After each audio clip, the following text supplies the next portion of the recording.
চানখারপুল এলাকায় 5ই আগস্ট 6 জনকে হত্যা করার যে মামলা, সেই মামলায় আমি সাক্ষী হিসেবে হাজির হয়েছিলাম এবং জুলাই গণঅভ্যুত্থানের যে সূত্রপাত কোটা সংস্কার আন্দোলন থেকে শুরু করে পুরো আন্দোলনের ধারা বর্ণনা দিয়েছি। কীভাবে এই আন্দোলন শান্তিপূর্ণ একটা আন্দোলন থেকে বিনা উস্কানিতে সরকারের হামলায়, ছাত্রলীগের এবং আওয়ামী লীগের হামলায় সরকার বিরোধী আন্দোলনের রূপ নিল এবং এই আন্দোলনের গুরুত্বপূর্ণ যেই বাঁকগুলো এবং কমপ্লিট শাটডাউন ঘোষণা, কমপ্লিট শাটডাউনের পর ইন্টারনেট ব্ল্যাকআউট, আমাদেরকে গুম করে নিয়ে রাখা হলো এবং পরবর্তীতে আন্দোলন প্রত্যাহার করার জন্য নানাভাবে চাপ প্রয়োগ করা হলো। আপনারা সবাই দেখেছেন কিভাবে ডিবিতে আমাদের 6 সমন্বয়ককে তুলে নিয়ে যাওয়া হলো এবং 6 দিন আটক করে রাখা হলো। জোরপূর্বক আমাদের থেকে যেই তাদের লিখিত বক্তব্যে স্বাক্ষর এবং সেটা পাঠ করিয়ে গণমাধ্যমের মাধ্যমে সারা দেশে প্রচার করা হলো আন্দোলন প্রত্যাহার করার কথা বলে। এই পুরো ঘটনাক্রম এবং প্রত্যেকটি ঘটনায় কারা কারা কোন কোন বাঁকে দায়ী ছিলেন সবার নামসহ আমি আজকে আন্তর্জাতিক অপরাধ ট্রাইব্যুনালে সাক্ষ্য দিয়েছি এবং বিশেষ করে 5ই আগস্টের পূর্বে 5ই আগস্টের যে লং মার্চ টু ঢাকা কর্মসূচি, সেটা আমি ঘোষণা করেছিলাম সমন্বয়কদের সাথে আলোচনার ক্রমে এবং 5ই আগস্টে সেই লং মার্চ টু ঢাকায় অংশগ্রহণ করতে আসার সময় ঢাকার নাজিমউদ্দিন রোড দিয়ে আমরা ঢোকার চেষ্টা করছিলাম। সেখানে পুলিশ আমাদেরকে বাধা দিয়ে রেখেছিল প্রায় 3-4 ঘন্টা। সে সময় পুলিশের গুলিতে আমার সামনেই 2 জন নিহত হন এবং মোট শহীদ আনাস ইয়াকুব সহ মোট 6 জন সেখানে নিহত হন বলে আপনারা জানেন।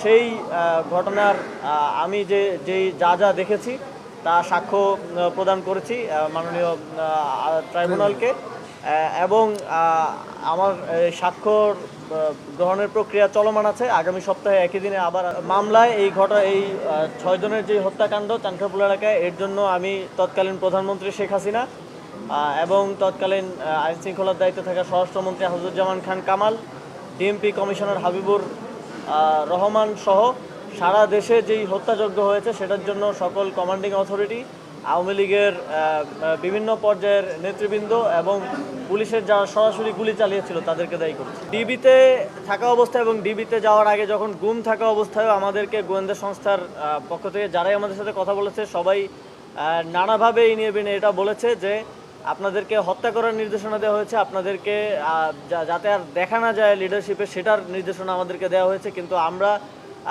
দয়া দেখাচ্ছি, আপনাদেরকে করছি না, আপনারা আমাদের সাথে সহযোগিতা করেন, আন্দোলনটা প্রত্যাহার করেন। 19 তারিখ আমাকে রাজধানীর গুলশান নিকেতন এলাকা থেকে উঠিয়ে নিয়ে যাওয়া হয়। ডিবি পরিচয় উঠিয়ে নিয়ে যাওয়া হলেও পরবর্তীতে আমরা জানতে পারি যে একটা বিশেষ গোয়েন্দা সংস্থাই এটা করেছিল এবং পরবর্তীতে আয়নাঘর পরিদর্শনের সময় আমি এবং নাহিদ ভাই দুজনেই নিশ্চিত হই যে আমাদের দুজনকে আলাদা আলাদা কক্ষে সেখানে রাখা হয়েছিল। সেখানে আমাকে প্রথমত একটা ভিডিও বার্তা দেওয়ার জন্য চাপ প্রয়োগ করা হয় আন্দোলন প্রত্যাহার পূর্বক। সেটা দিতে সে সময় রাজি না হয় পরবর্তীতে আমাকে ইনজেকশন পুশ করে অজ্ঞান করে রাখা হয়। পরবর্তীতে যখন গণস্বাস্থ্য নগর হাসপাতালে আমি ব্লাড টেস্ট করি তখন ডাক্তাররা নিশ্চিত করেন যে প্যাথিডিন পুশ করা হয়েছিল এবং সে সময়টা অজ্ঞান করে রাখা হয়েছিল। পরবর্তীতে 24 তারিখ আমাকে সেখান থেকে ছেড়ে দেওয়া হয়। আপনারা জানেন তারপরে ঘটনা আমি গণস্বাস্থ্য নগর হাসপাতালে চিকিৎসা নিতে ভর্তি হয়েছি। ভবন সহ বিভিন্ন স্থাপনায় আগুন লাগিয়ে সেই আগুন লাগানোর দায় আন্দোলনকারীদের উপর চাপিয়ে দেওয়া হয়েছে, চাপিয়ে দেওয়ার চেষ্টা করা হয়েছে। আপনারা সেটা দেখেছেন এবং তখনকার সময়েও তখনকার তথ্যমন্ত্রী মানে আইসিটি মিনিস্টার যে ছিলেন তিনিও সেটা বলেছেন।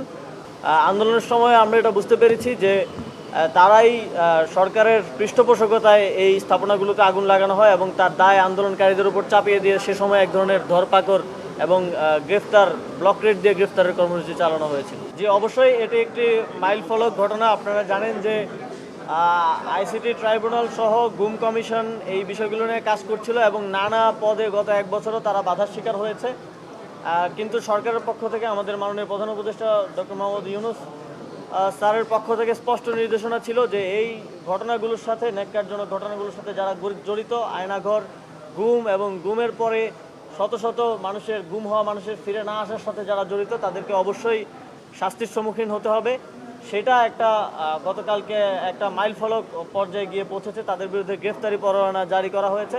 এটা আমি মনে করি এই সরকার সহ পুরো বিচার ব্যবস্থার একটা বিজয় হিসেবে আমি মনে করি। এবং সামনের সময়ে আমি চাই এই যে গ্রেফতারি পরোয়ানা সহ যেই প্রসিজার, এটা যথাযথভাবে চলমান থাকবে এবং কোনো স্থান থেকেই অপরাধীদেরকে বাঁচানোর জন্য কিংবা শেল্টার দেওয়ার জন্য কোনো ধরনের প্রচেষ্টা বা কোনো ধরনের অপচেষ্টা করা হবে না। যদিও এটা আজকের বিষয় না, তারপরেও আমরা মনে করি জুলাই গণঅভ্যুত্থানে আওয়ামী লীগ দল হিসেবে যে ধরনের হত্যাযজ্ঞ চালিয়েছে, আমরা মনে করি যে দল হিসেবে তাদের বিচার হওয়া প্রয়োজন। এবং একই সাথে আপনারা জানেন যে অনেকেই আওয়ামী লীগের সময়ের সুবিধাভোগী যারা আছেন, তারা নানাভাবে আওয়ামী লীগকে আবার রিইনস্টেট করার এক ধরনের অপচেষ্টা বা ষড়যন্ত্র করে থাকেন। কিন্তু বাংলাদেশের জনগণ এই 1.5 সহস্রাধিক মানুষের মৃত্যুর পর, প্রায় 30,000 মানুষের আহত হওয়ার পর, অঙ্গ প্রত্যঙ্গ হারানোর পর বাংলাদেশের জনগণ কোনোভাবেই এর জন্য দায়ী দলকে বাংলাদেশে আবার পুনর্বাসন করতে দেবে না। এবং সেই লড়াই যদি আবার করতে হয় আমাদেরকে, আমরা আবার সেটার জন্য প্রস্তুত আছি।